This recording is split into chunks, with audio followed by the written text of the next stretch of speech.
비석 뒷면을 보면은 마치 그 한문의 원문을 한글로 번역한 것처럼 한문 하나, 한글 하나 나란히 이렇게 새겨놨는데, 한글은 왜 한문 번역문도 아니고 그걸 해설한 해설문도 아니고 그냥 지낸 얘기예요.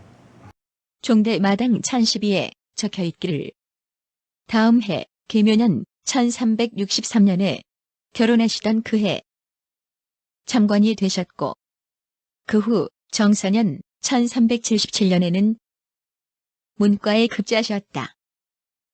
그 후 홀로 계신 모친을 봉양하기 위해 낙향하시어 계회년 1383년에 호남 완산부 북남동에 선생은 아들 사형제를 가르치기 위해 독서실로 이곳에 강당 종대를 지으셨으며, 서쪽 담아래 은행나무와 화초를 심어 가꾸시고, 현재 은행나무는 전라북도 보호숲 후 다시 일로 지정되어 전해지고 있다.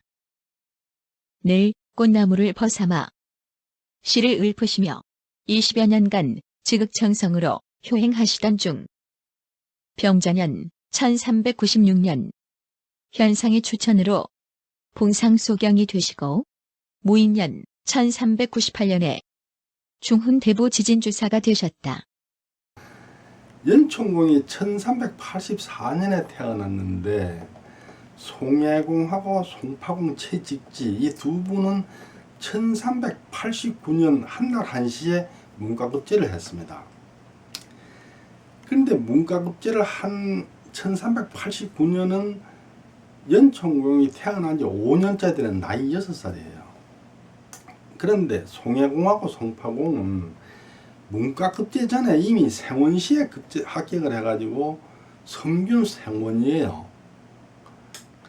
아니, 좀 이따가 문과를 봐야 되는 성균 생원이 성균관 생활을 접고 전주로 내려와서 이제 태어난 갓난아기하고 같이 독서를 한다는 게 말이 됩니까? 이게 용비어천가도 아니고 뭐 웃기는 얘기죠. 어찌 그게 말이 되겠어요?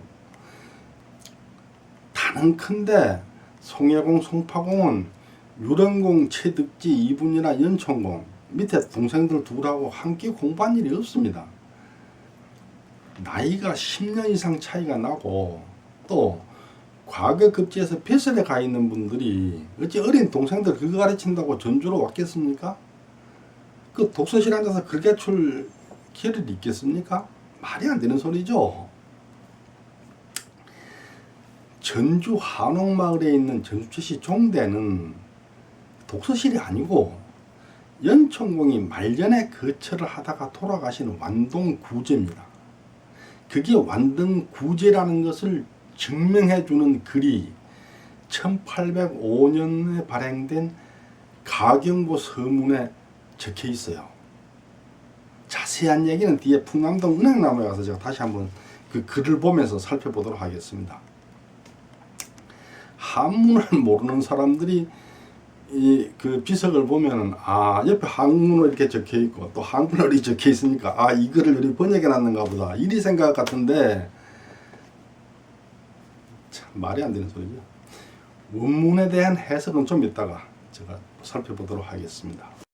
전주 최씨 중랑장 공파 종회 종회장 최낙준, 총무 최규복, 재무 최병철, 추진위원 송예공파 최병옥, 송파공파 최판용, 소윤공파 최규록, 연천공파 남원 최규원, 연천공파 영암 최흥열, 한성공파 최병심. 저 비석을 보면은 이게 돈 한두 푼 들여서 세운 비석이 아닌 것 같아요. 근데 종중 공금으로 이렇게 황당한 일을 저지러 놓고도 그 밑에다가 자랑스러운 듯이 버젓이 이름을 이렇게 새겨놓은 걸 보면은 지금 그분들은 자신들이 뭔 잘못을 했는지를 모르고 있는 것 같아요. 그런데 낭비할 돈을 갖고 차라리 아까 그 울당공 유허비하고 그 옥류동 유허 이걸 잘 복원을 해서 만육공 유허비처럼 문화재를 만드는데 사용을 한다면은 전주시 가문에도 좋고 전주시에서도 좋고 한옥마을 구경 온 관광객한테도 좋고 그 공부하는 학생들한테도 다 좋은 일 아니겠어요? 그런데 돈 쓸 생각은 안 하고 쓸데없이 뭐 이상한 거짓말로 된 비석을 세우는 그런 데다가 돈을 쓰는 게 말이 되겠습니까? 제공찬시 변호사는 성균관 대사성을 지낸 정권한테 연총경이 김제 군수로 있을 때 그 부탁을 해서 정권이 지은 글입니다. 정권은 그 증조 할아버지 정인이 김제조씨 조기의 딸하고 혼인을 해가지고 김제로 입행을 했기 때문에 김제가 정권의 고향이에요. 그러니까 정권이 성균관 대사성 배설을 끝내고 말년에 내려와서 김제에 살고 있으니까 연총공이 찾아가서 부탁을 했는데, 정권은 연총공보다 나이가 얼추 한 20살 이상 많아요. 한 세대 윗사람이죠. 월당공하고 뭐 비슷한 그런 시대 사람이죠. 제공찬시 병서는 그 월당공의 일생을 자세하게 기록하고 있는데, 그것도 기록한 사람이 같은 시대에 살았던 정권이에요. 그 정권이 월당공 돌아가시고 3년 후에 이 글을 썼기 때문에 이게 뭐 어찌 보면 금성문 비슷한 아주 사료적 가치가 높은 중요한 문헌입니다. 자무이공 유사에 수록된 제공찬시 병서에 적혀있기를 나의 아버지는 1346년 원나라 순제 지정 5년 고려 충무광 2년 4월 5일에 태어나셨는데 9살이 되시던 해에 아버지가 돌아가심으로 어머님의 보살핌을 받으면서 자라셨다. 월당공의 아버지는 동정공 최의림 이분이죠. 근데 동정은 실제 관청에서 일하는 배설이 아닙니다. 동정이라는 배설은 원래 향리한테 내려준 명예직이에요. 근데 명예직을 5품 이상을 줄 때는 금교라 그러고 5품 이하는 동정이라 그랬는데, 동정공은 전주에서 있던 향리, 전주의 향리인데 1354년에 아주 젊은 나이로 한 30대 초반 이 나이로 돌아가셨습니다. 우리가 여기서 짚어봐야 될 역사적 사실이 세 가지가 있습니다. 첫째, 고려의 향리라는 사람들은 신라 하대 호족들이 대대로 세습에서 물려받은 직업입니다. 그 직업이 조선시대까지도 이어져 갖고 조선시대 가서는 그게 아전이라 그랬고 그걸 물려받는 사람들의 계급이 중인 계급이었습니다.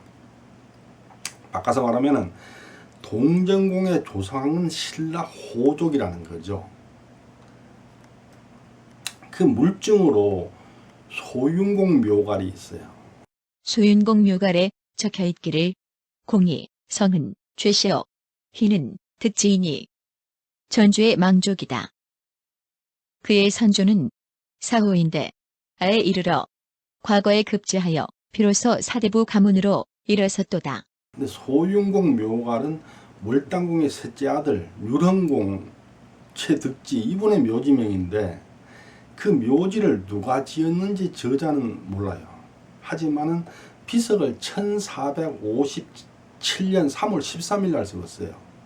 문성궁계 가문에서 가장 오래된 금성문인데 그 비석 실물은 없고 그 비문만 전라남도 유형문화재 제183호 녹동서원 소장 목판 및 고문서류 안에 그게 포함되어 있습니다. 비문에서는 그 율헌공을 망족이라고 그랬어요. 전주에 망족이라고 그러는데, 망족이라는 것은 호족의 또 다른 일입니다. 이게 조선 후기에 가면은 너나 없이 뭐 망족이라고 그래가지고 망족을 남발해가지고 실제는 호족 아닌 사람도 망족이다 그러다 보니까 조선 후기에 오면은 그 망족이라는 말을 명망 있는 가문이다 이리 번역을 해야 돼요. 하지만은 조선 전기 내지는 고려시대는 망족이라 그러면 그게 명망 정도가 아니고 호족입니다. 사호는 그 호족 후손이 세습해오 내려오는 향직인데, 고려 초기까지만 해도 그 아주 높은 호부라 그러고 뭐 호장 이랬는데, 그게 이제 고려 성종 때 격하를 시켰어요. 그래가지고 격하를 시켜가 전부 사호로 이리 바꿔버렸어요. 그래 결론적으로 말하자면은 사호는 문성공의 선조고 신라 호족의 후손이에요. 근데 그 사호를 동정공이 물려받았기 때문에 동정이라는 벼슬을 받았고, 동정공 위에 검교 상호군 최순작, 검교 상호군 최이평, 검교 대호군 최용각, 이분들 다 이게 이분들 다 이게 검교로서 그 군직 상호군 대호군이잖아요. 이거는 그 지방에서 영향이 큰 사람한테 내린 명예직입니다. 근데 동정공은 젊은 나이에 일찍 돌아가셨기 때문에 영향력이 작아요. 검교까지 못 간 거예요. 그러니까 동정에서 묻는 거죠.